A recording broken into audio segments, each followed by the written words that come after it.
Welcome back, SPX 2017. My name is Joe. I'm Rusty, and with us we have Josh O'Neill from Josh Locust Moon Press. O'Neill. Josh, you're a big-time comics maker. Well, thank you. Well, Yes. you at least make big comics sometimes. Big comics, Yes. We made some large comics. Yeah. We are small people who make large comics. I don't know. You and I are not small people. We are finally having comics that are perfect for us. Yeah, we're making proportionally sized comics. come on. Comics have finally Men of grown. stature. We need some dinosaur comics. We need Flintstone-sized meat comics. That's what we're That's looking right. We've had many comics for little people the whole time. for. Yeah, the whole time. Now it's time for Tired the big of this. comics to come in. That's true. There's a lot of mini comics at SPX, so we're going the other way. Maxi comics. Maxi comics. Yeah. Exactly. comics. Yeah, you can have that. Yeah. You're welcome. Copyright. Thanks. Done. Yeah, no, it's going to be our new brand. I like it. So what are you currently working on? At Locust Moon Press, right?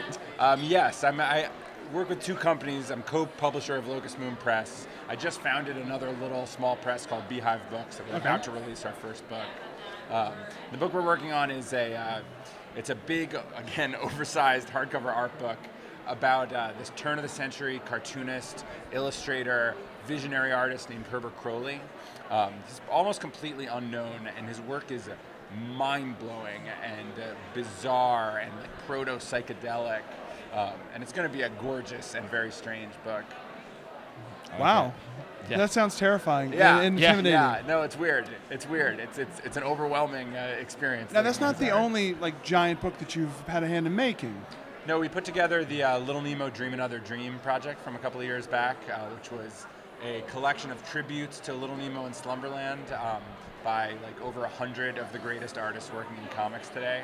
So basically, we got all these different people to make their own version of a Little Nemo strip in full 16 by 21 broadsheet size, the Okay. same size as the original Little Nemo strips. But then that was a giant hardcover as opposed to Yes. newspapers, so, Right. yeah. Yeah, exactly. What is it that Exactly. you find appealing about these giant books? I don't know. I guess there's some psychological issues I probably have to work out about. I don't know about all that, but I mean, Well, is there Maybe you're something doing about that by making the books. No, there's a lot of things I I mean, love. because it could be that because they're so big, they're a little bit more special.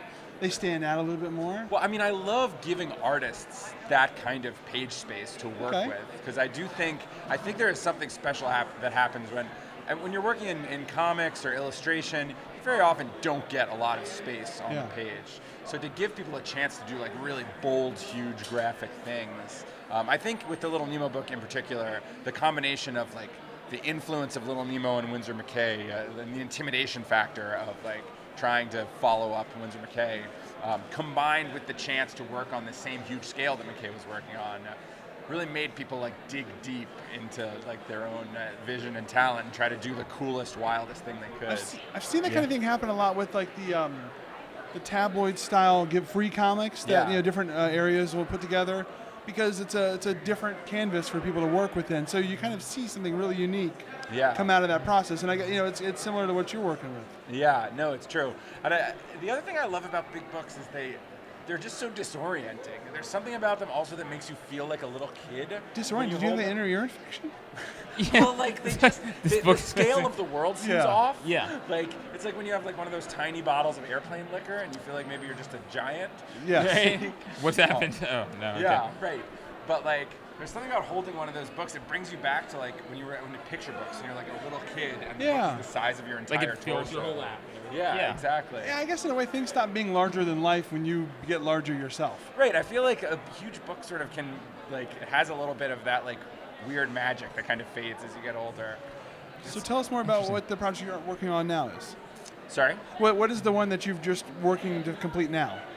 Well, the Herbert Crowley one that just went off to the printer. So now I'm working on a line of illustrated classic novels. So we're getting amazing illustrators, Paul Pope, Bill Sienkiewicz, and Yuko Shimizu, Right. to do a new portfolio of illustrations for 3 classic books: for The Island of Dr. Moreau, The Fairy Tales of Oscar Wilde, and The Willows by Algernon Blackwood. And we're going to do these really beautiful, high production value hardcover editions of these books. They're going to be gorgeous. Now, had you worked with these artists before? Yeah, I'd worked with all 3 of them before. All 3 of them are actually in Little Nemo. we also did a book a few years back with the Philadelphia Museum of Art that all three of those guys contributed to. Nice. But they're just three of my favorite artists in the world. I don't think there is anybody better than Oh those yeah, three. and especially like Yuko, I noticed like she'll do a lot of covers and stuff like that, but not a lot of interiors. Yeah, it's true. So- Well, she doesn't really work in comics. She's really an illustrator. Right. But I mean, she does the entire run of covers that she did for The Unwritten is like They're beautiful. a staggering body of work. Yeah. And then she does really cool covers throughout comics. But yeah, Yuko refuses to draw comics. She loves comics, but she's like, why would I want to draw that many pictures on one page? That's crazy. Yeah. Like, it's enough work drawing one picture. Right. Like, that's basically And her scale attitude. is huge too. She draws like she really draws big. huge, yeah. But yeah, she blows my mind. I mean, she's almost finished actually with her portfolio of illustrations for that book, and just seeing it come together has been like staggering. Her textures and her detail and like just her approach to like graphic thinking are just they're next level. Yeah. But working with all three of those people is such a rush and so much Oh fun. yeah, they're all Is amazing. it ever overwhelming that these three people are so important and special to you that now you're kind of, the head of the captain of the ship that's steering them? It blows my mind Yeah. that these people are willing to work with us at all. Like this little like runty small press like group. But like it just seems like a lot of what we try to do is books that other publishers might not touch because they're too strange or too ambitious or don't seem like they would have like a normal outlet in the mainstream publishing market. So like I hope that we're giving something to our artists too by giving them an opportunity they might not have otherwise. Right. To do a little Nemo strip at that size and have it collected in a big hardcover book, or to do this like beautiful produced like hardcover edition of like a classic book that feels like a sort of turn of the century Victorian production. And I've noticed that as kind of a theme too. Like you kind of harken back to like that old school, turn of the century illustrations, the Art Deco. I love that style. stuff. I just that period is so amazing to me. The sort of golden age of illustration and the early days of comics, and I just think that aesthetic is really amazing and enduring. And a lot of the cartoonists I like are also really really inspired by that stuff. So yeah, it's a little bit of a fixation for me. Like we've done various like art books and stuff like that.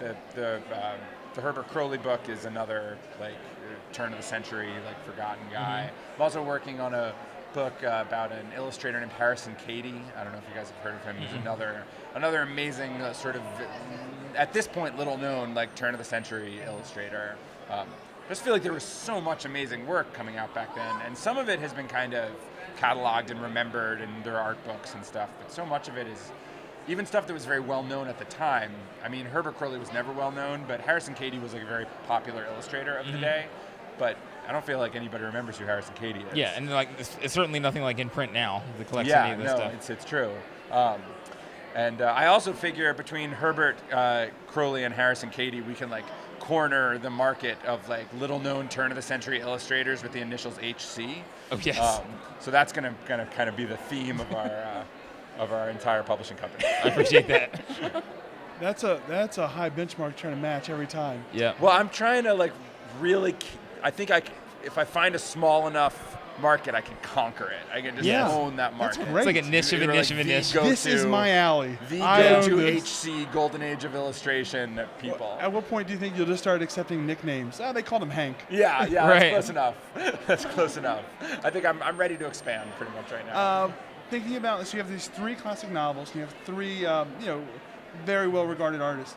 How did you pair them up with the different books? Did they show an they interest? chose the books that they wanted really? to work Okay. with. Oh, wow. Like I think we sort of came up with suggestions for a lot of them. We were like, here's some books that we think might be cool, but specifically. Paul, actually, I had never even read the book that he's illustrating, which is The Willows by Algernon Blackwood. Yeah, no, I hadn't heard of that either. Yeah. I was aware of Blackwood. I'd read like some of his short stories and stuff, but I'd never read The Willows, and it's like a masterpiece. It's he told me he wanted to do it, so I immediately read it. I was like, this is an amazing novel. So he really found a deep cut because Blackwood is very little known at this point. He's sort of in That's that gotta be Herbert a- Crowley Yeah. category, It's right? probably a kick for him too, because then he gets to kind of share this book that maybe not a lot of people know about. Yeah, I feel like it'll bring Blackwood back in a kind of way. Like this will be the fanciest edition of a Blackwood book ever. Oh, yeah. And yeah, I think Bill. I suggested my business partner Mael and I were brainstorming, and she was like, "What if Bill did the Island of Dr. Moreau?" And we suggested that, and he was like, "Oh, that sounds good. I'm going to do that." Really, yeah. But yeah, we definitely try to. I want these things to be like passion projects for these artists, because that's my belief is you get the best work out of people when they're most excited about the thing that they're doing. So I'm always like, how do you put artists in a position where they get to do something they've been dreaming of doing, and they're like charged up about it, and they're gonna like really bump it to the next level. Well, in a way that kind of mirrors the way you're setting up the format of the books themselves. For you, like all of the bells and whistles, the nice design elements, all these extra things that aren't necessarily necessary, that's your passion. So Right. like, you're adding all these things to kind of make it more appealing and easier for you to kind of engage with these projects as well. Right. Yeah. Well, we all get so excited about this stuff, about like working on it. Just get so charged up about what an amazing thing you can possibly make, and I think that's when the real magic happens creatively. Is when like everybody involved is like, oh man, like okay, here's like this cool opportunity to do this crazy thing that I've never got to do before. So yeah, it's fun. We're having a blast working on this stuff. So where can people find out more about your different projects online? You can find out more about Locust Moon Press at locustmoon.com. Beehive Books, that's my new company, is beehivebooks.com. And yeah, you can follow us on Instagram and Twitter. It's all. I'm not going to list a whole bunch of handles, but you'll find it all. Cool. Now, before we let you go, important question for you. Would you like to answer a mystery question? Always. I Yes. always Do want to it. answer a mystery Yes. question. Then we have just the thing for you. Okay. We I'm have a so whole machine excited. of them. This thing is so beautiful, by the way. Thank you. I love how red and shiny it is. Yeah. Yes. Okay.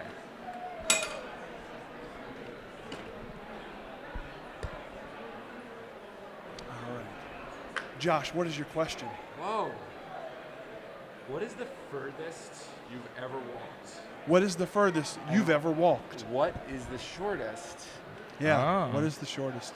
I think with my friend, when I was like, I want to say like 19 years old, I was visiting him in the Bronx, and we basically walked the length of Manhattan twice.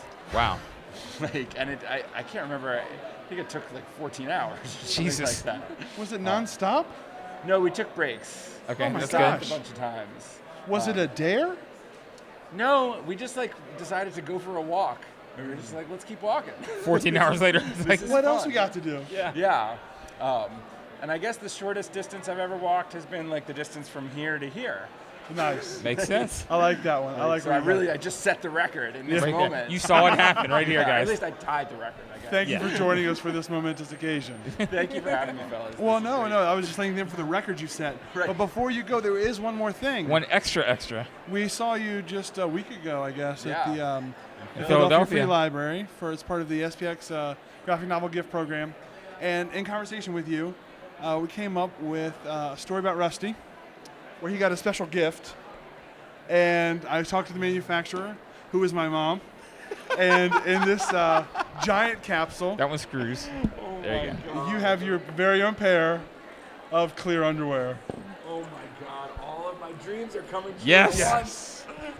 So last year for Rusty's birthday, Bells on. It has yeah, bells. it does. So when you For dance, you dancing. make music. Who knew it could be Christmas in September? This Uh, is amazing. My mom made a pair for Rusty because he's a sex dancer, and That's what I do. And I I am mentioned also this to inspiring sex. see. I So, mentioned this yeah. to Josh, and he got so excited. We have a new pair for him. Yes. Oh my God! So one more I'm little. flabbergasted. Oh, good. I am moved by this. Oh, good.